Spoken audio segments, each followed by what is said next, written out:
What's the difference between a person who believes the earth is flat and a person whose beliefs get people killed? Because there is a difference, and I want to talk you through exactly where that line is and why in 2026 we're watching it get crossed in real time at the highest level of government. We're going to talk about psychology, the actual peer-reviewed brain science behind why certain people are almost wired to reject reality and sprint towards the fringes. We're going to look at 3 cases where that kind of thinking moved from embarrassing to catastrophic. And one of those cases is happening right now in Washington, D.C., with a man who controls a health policy of 335 million Americans. So strap in, because this one matters. Let's start with the science, because this is where most conversations about conspiracy theories go wrong. They treat it as a stupidity problem. It isn't. Research published in 2025 and 2026 has painted a much more specific picture of what actually drives conspiracy belief, and it's a combination of personality traits, psychological needs, and environmental triggers working together. Here are the 4 main ingredients. Ingredient 1, narcissism, but not the kind you're thinking of. When we say narcissism in this context, we don't mean arrogance. Researchers are increasingly pointing to a specific form called collective narcissism. The belief that your group, your tribe, your movement is special, overlooked, and persecuted by powerful outside forces. A January 2026 study in the European Journal of Social Psychology found that political collective narcissism specifically predicts a conspiracy belief, particularly conspiracies that cast the believers in group as noble victims fighting shadowy elites. Think about how neatly that maps to almost every major conspiracy theory you've ever heard.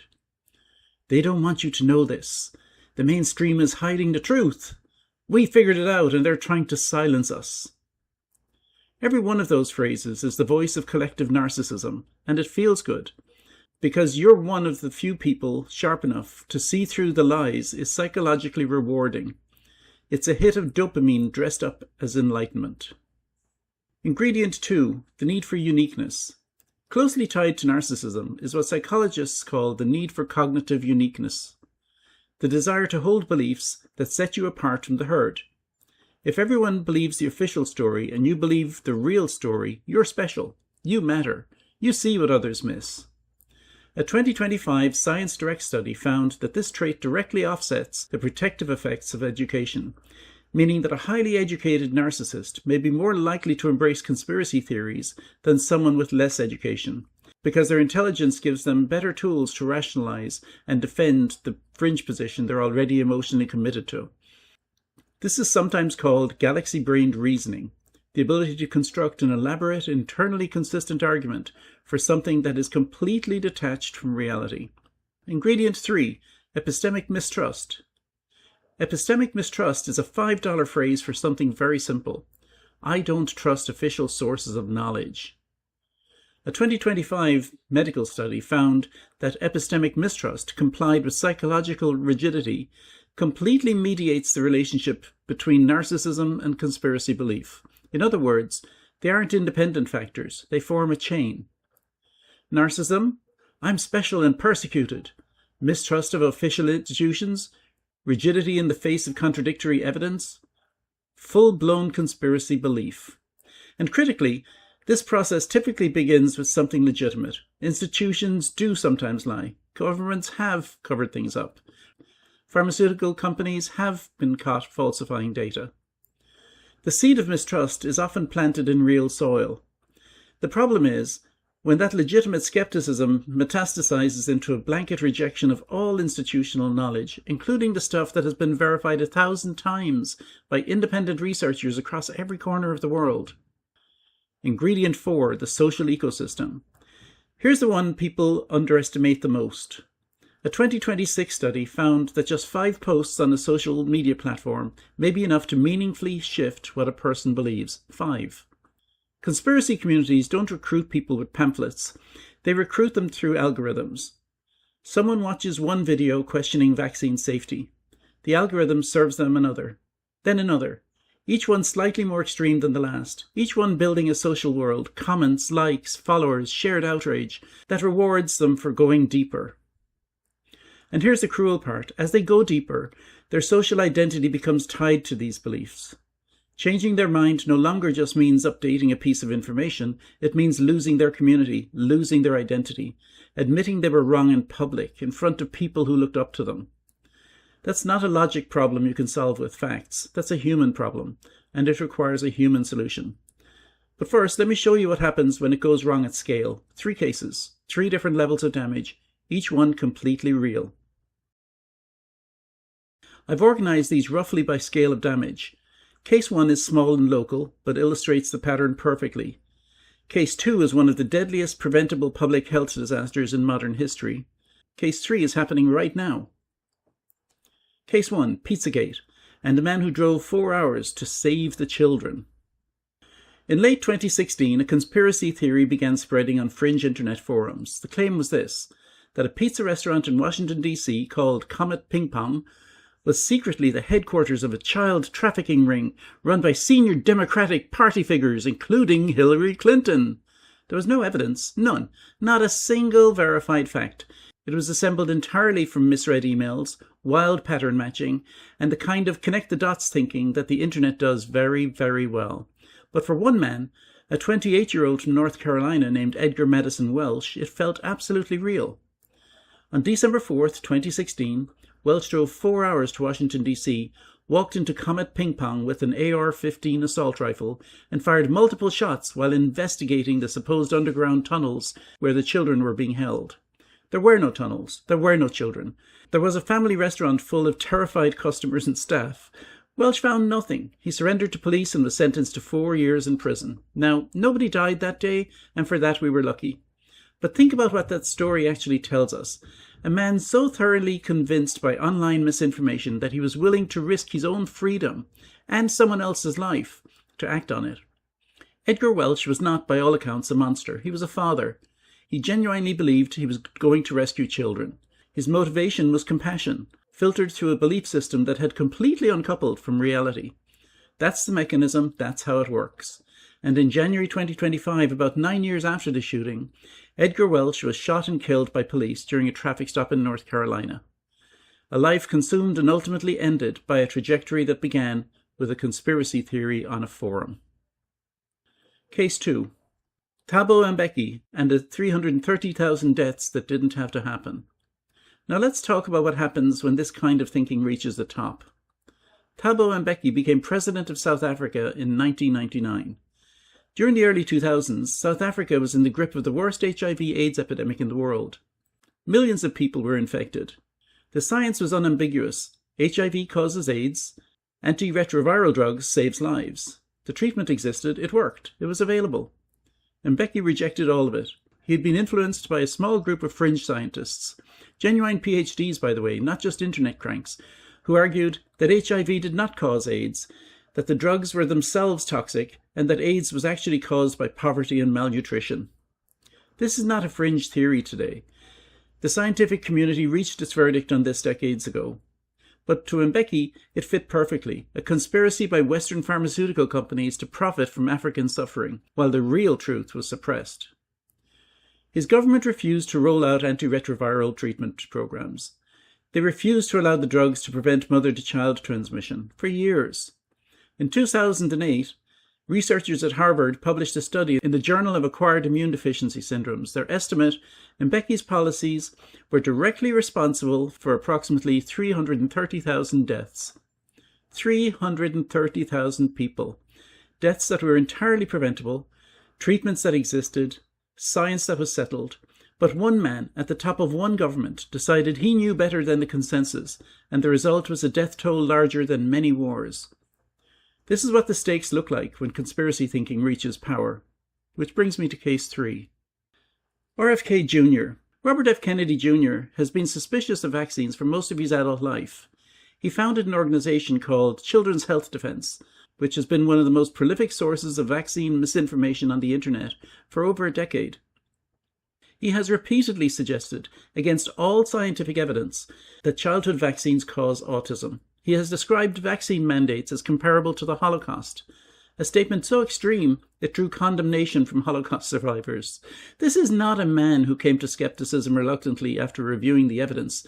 This is the man who built a movement, an identity, around rejecting the scientific consensus on vaccines. In January 2025, he was confirmed as Secretary of Health and Human Services, the cabinet official responsible for the CDC, the FDA, the NIH, and the entire framework of American public health policy. During his Senate confirmations hearing, he repeatedly assured senators that he supported childhood vaccines and that all of his own children had been vaccinated. "I'm not anti-vaccine," he said. "I'm pro-safety." Here's what he's done since. In May 2025, he announced that COVID vaccines were no longer recommended for healthy children or pregnant women, a move immediately challenged by several major medical organizations as being unsupported by evidence. In June 2025, he fired the entire CDC Vaccine Advisory Panel, the Advisory Committee on Immunization Practices, the independent body of experts that had spent decades evaluating and recommending childhood vaccines. He replaced them with people more aligned with his own views.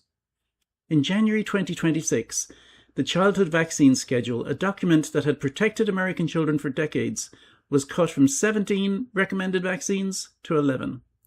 Among the vaccines downgraded or removed: COVID, hepatitis B, flu, RSV.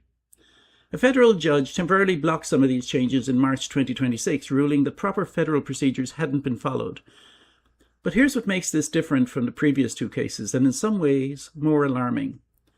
Welch was one man with a gun who believed a lie, tragic but contained. Mbeki was one leader whose policy caused mass deaths in one country.